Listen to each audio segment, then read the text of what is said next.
Following demands Foreign Minister Tzipi Livni was unable to comply with, the Kadima party chief has given up her quest to form a new government and will instead request new elections from President Shimon Peres.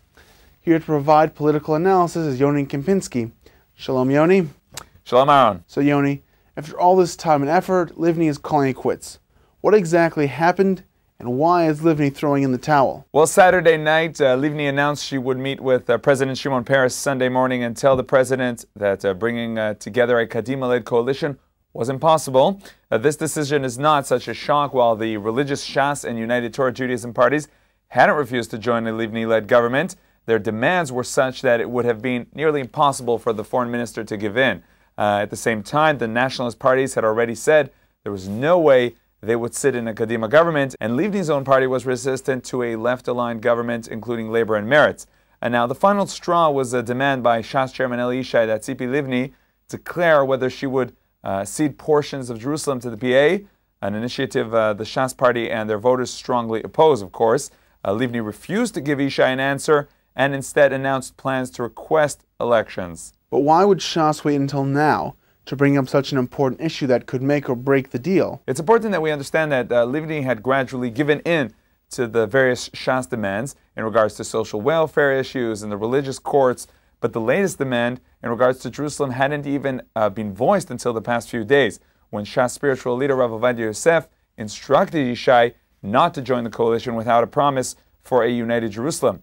Now, it may have been a negotiating tactic by waiting until the last second and the deal was seemingly closed, then bringing out a new demand that the pressure on Livni to give in would be more immense. Now, the Kadima party, on the other hand, seems to be of the opinion that Shas never intended to join the coalition, but wanted to blame Livni for the failed negotiations, hence the latest demand at the 11th hour when a deal seemed to be in sight.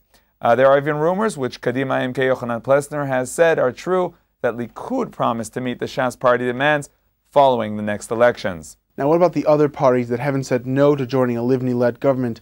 Why isn't Kadima working to bring them into the coalition? Well, the truth is, among the parties which would even entertain the idea of joining Livni coalition is largely impractical. The Arab parties are not really an option. The foreign minister would almost certainly be unseated by her own party, and no Jewish party, even the most liberal, will sit within government with Arab parties. Now, Meretz has shown interest in joining, but Meretz is strongly hostile to institutionalized religion, meaning they would constantly seek to undermine the Jewish character of the state and benefits to the religious sector. Now, while this might not be such a serious political problem in and of itself, the only other real coalition would-be Premier Livni has is United Torah Judaism, a Haredi religious party which wants more Judaism and religious benefits. And so it would be nearly impossible for Meretz and UTJ to sit in the same government. Each party has equal strength, and either of whom could bring down the coalition by leaving if their demands aren't met. So what actually takes place now that Livni's given up forming a coalition? Well, it's elections season. After the formal announcement by Tzipi Livni to President Shimon Peres, the president has 3 days to meet with party leaders who, short of a miracle, will be unable to form a coalition in Livni's place. The Knesset will then have 3 weeks to find a new prime minister or vote to dissolve the Knesset. If the Knesset doesn't act, the president will dissolve the Knesset and set a date for new elections.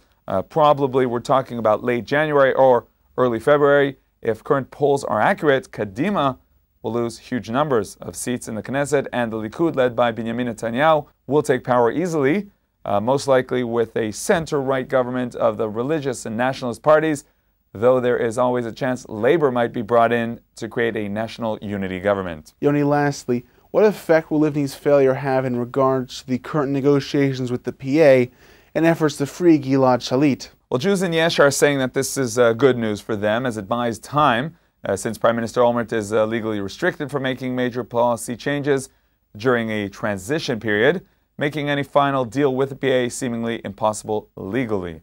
Though it should be remembered that the Supreme Court, the Bagatz, is known for its sympathy towards deals with the Arabs, and so a legal stamp of approval might be given by the High Court, whatever the existing laws.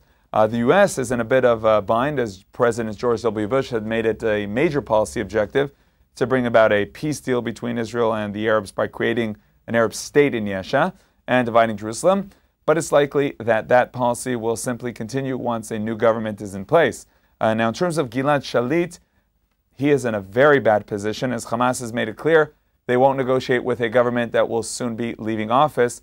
So, tragically, Gilad's captivity will almost certainly continue. That is at least according to what the Hamas are saying. Yoni, thank you very much.